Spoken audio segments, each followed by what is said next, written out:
part 36 of chapter 3. Jalal once commanded one of his attendants to go and arrange a certain matter. The attendant answered, God willing. Upon this Jalal was wroth and shouted to him, stupid, garrulous fool. The attendant fainted and foamed at the mouth. The disciples interceded. Jalal expressed his forgiveness, and the attendant recovered. And, well, what is the thing other than that? Well, sometimes it depends on how people say God willing. If people say God willing or something like that, inshallah,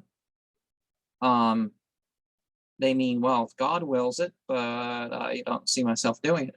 But inshallah, if they say it short, then they really mean, that they intend to do it.